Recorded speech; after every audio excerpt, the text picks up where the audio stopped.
Assalamualaikum warahmatullahi wabarakatuh. Halo teman-teman, pada kesempatan kali ini kamu akan mempelajari mengenai Kingdom Plantae dan Kingdom Animalia. Hari ini kita akan membahas mengenai ciri-ciri umum dan klasifikasi Plantae. Ciri-ciri umum Kingdom Plantae: yang pertama, tersusun atas sel eukariotik. Yang kedua, merupakan organisme multiseluler. Yang ketiga, mempunyai dinding sel yang tersusun atas selulosa. Yang keempat, mempunyai klorofil, yaitu klorofil A dan B, sehingga mampu berfotosintesis. Yang kelima, menyimpan makanan cadangan dalam bentuk zat tepung atau amilum. Yang keenam, bersifat autotrof karena dapat membuat makanannya sendiri. Sekarang kita bahas mengenai klasifikasi Kingdom Plantae. Berdasarkan sistem kontemporer dunia tumbuhan digolongkan menjadi 3 divisi utama, yaitu Bryophyta, Pteridophyta, dan Spermatophyta. Selanjutnya, tumbuhan dapat dibagi menjadi tumbuhan tidak berpembuluh atau Atrechophyta dan tumbuhan berpembuluh Tracheophyta. Tumbuhan tidak berpembuluh hidup di antara habitat air dan darat. Adapun tumbuhan berpembuluh memiliki struktur yang teradaptasi sempurna dengan habitat darat. Tumbuhan yang tak berpembuluh atau Bryophyta tergolong atas tumbuhan lumut.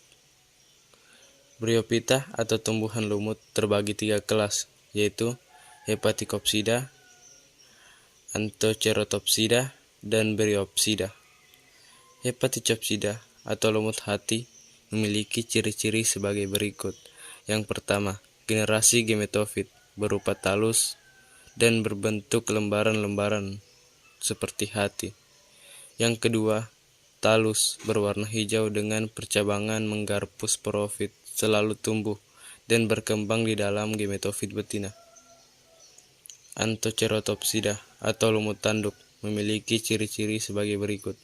Yang pertama, generasi gemetofit berupa talus dengan tepi rata atau bertore. Yang kedua, sporofitnya tertancap di dalam gemetosit, tetapi kapsul sporofit berada di luar. Talus berbentuk seperti tanduk dan pangkal kapsul sporofit dilindungi oleh involucrum.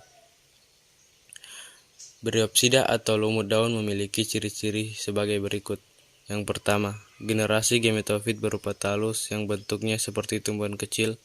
Yang kedua, talusnya mempunyai batang semu tegak dan lembaran daun yang tersusun spiral. Yang ketiga, sporofit tumbuh pada gemetofitnya atau pada tumbuhan lumut itu sendiri, serta bersifat sebagai parasit terhadap gemetosit. Selanjutnya, tumbuhan berpembuluh atau Tracheophyta. Tumbuhan ini terbagi atas Pteridophyta, tumbuhan paku, dan Spermatophyta, tumbuhan berbiji. Tumbuhan paku ini terbagi atas 4 kelas. Yang pertama, Psilophytinae, paku purba, Lycopodinae, paku kawat, Eichhorstinae, paku ekor kuda, dan Felicinae, paku benar. Berdasarkan sifat morfologi tubuhnya. Yang pertama, Psilophytinae atau paku purba merupakan tumbuhan paku paling sederhana, mempunyai batang yang beruas-ruas dan berbuku nyata. Pada batang tersebut, tumbuh daun-daun kecil berbentuk sisik sporangium terletak di buku-buku cabang, yaitu di ketiak daun, contohnya Psilotum sp. Yang kedua, Lycopodinae atau paku kawat. Daun seperti berbentuk sisik dan terletak tersebar pada batang spora yang dihasilkan tidak berflagela. Spongarium berkumpul membentuk strobilus di ujung batang atau cabang. Contohnya Slaginella caudata dan Lycopodium clavatum.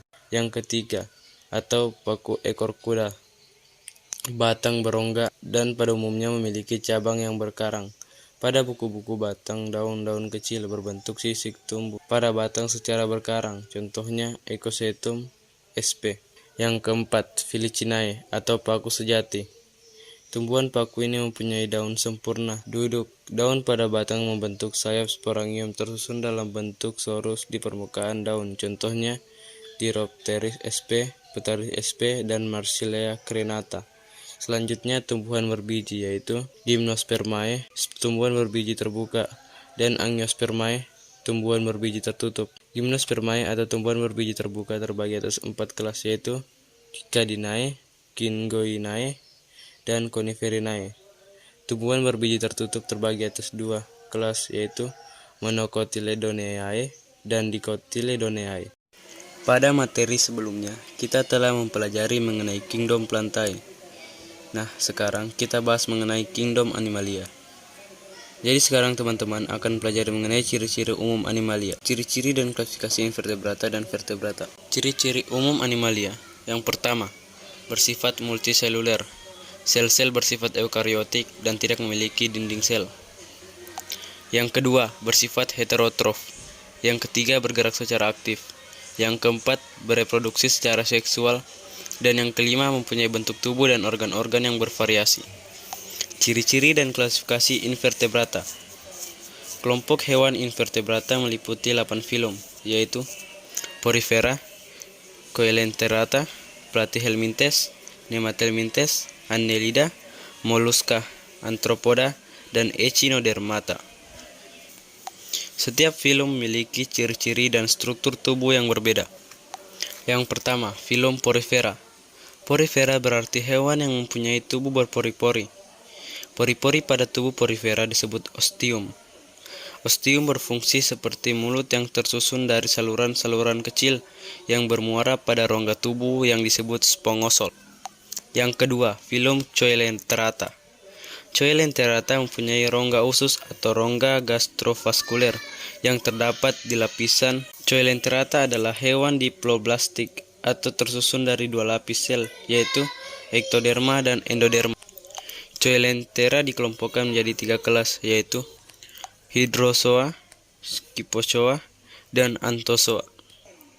Yang ketiga, filum Platyhelminthes. Platyhelminthes atau cacing pipi merupakan hewan yang mempunyai bentuk simetri bilateral dan tidak mempunyai rongga tubuh atau selom. Platyhelminthes dibagi menjadi 3 kelas, yaitu Turbellaria, cacing berambut getar, Trematoda, cacing isap, dan Cestoda, cacing pita. Yang keempat, filum Nemathelminthes. Nemathelminthes atau cacing giling mempunyai bentuk tubuh silindris atau bulat memanjang. Permukaan tubuhnya tidak bersegmen tetapi ditutupi oleh kutikula. Beberapa anggota Nemathelminthes yang hidup parasit dan merugikan manusia. Contohnya cacing gelang, cacing tambang, cacing filaria, dan cacing kremi. Yang kelima, filum Annelida.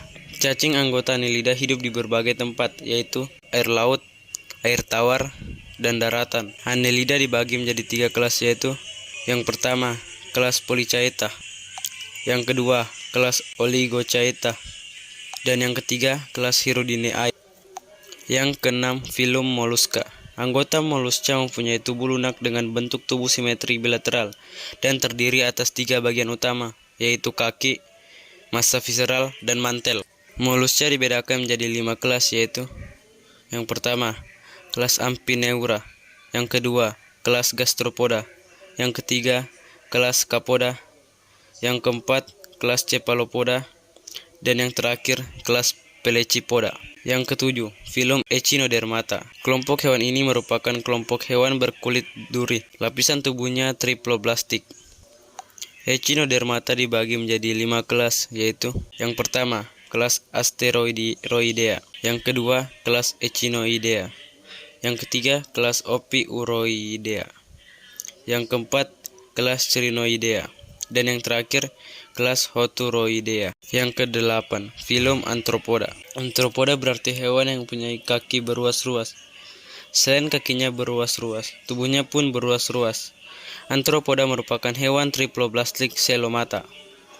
Arthropoda dibagi menjadi 4 kelas, yaitu Cristacea, golongan udang, Arachnidia, kalajengking dan laba-laba, Myrialoda, luing, dan Insecta, golongan serangga. Ciri-ciri dan klasifikasi vertebrata. Vertebrata diartikan sebagai hewan yang mempunyai tulang belakang. Tulang belakang merupakan bagian dan kerangka. Dengan demikian, hampir dapat dipastikan bahwa setiap hewan yang termasuk vertebrata tentu memiliki kerangka. Nah, sekarang berdasarkan kompleksitas organnya, vertebrata dapat dikelompokkan menjadi 5 kelas, yaitu yang pertama Pisces, yang kedua amfibia, yang ketiga reptilia, yang keempat aves, dan yang terakhir mamalia. Yang pertama, Pisces. Hewan yang tergolong Pisces atau ikan memiliki ciri-ciri sebagai berikut. Yang pertama, hidup di air, bernafas menggunakan insang, bersifat poikiloter atau berdarah dingin, memiliki sirip dan ekor, berkembang biak dengan cara bertelur. Yang kedua, amfibia. Hewan yang termasuk amfibia memiliki ciri-ciri sebagai berikut. Yang pertama, hidup di dua alam, yaitu di air dan darat. Bernafas menggunakan insang pada fase larva dan berudu, serta menggunakan paru-paru pada fase dewasa. Bersifat poikiloterm atau berdarah dingin, berkembang biak dengan cara bertelur, dan yang terakhir adalah mengalami metamorfosis sempurna atau perubahan bentuk tubuh. Yang ketiga, reptilia. Hewan yang tergolong reptilia memiliki ciri-ciri sebagai berikut. Yang pertama, bernafas menggunakan paru-paru. Bersifat poikiloterm, berkembang biak dengan cara bertelur, dan ada yang bertelur, melahirkan atau vivipar, mengalami pembuahan di dalam tubuh betina, ada yang memiliki kaki, dan ada juga yang tidak memiliki kaki. Yang keempat, Aves. Hewan kelompok Aves memiliki ciri-ciri berikut. Yang pertama, tubuhnya berbulu yang berfungsi untuk terbang, tulangnya berongga agar ringan, bersifat homoiterm atau berdarah panas, dapat terbang dan ada juga yang tidak dapat terbang, mengalami fertilisasi internal.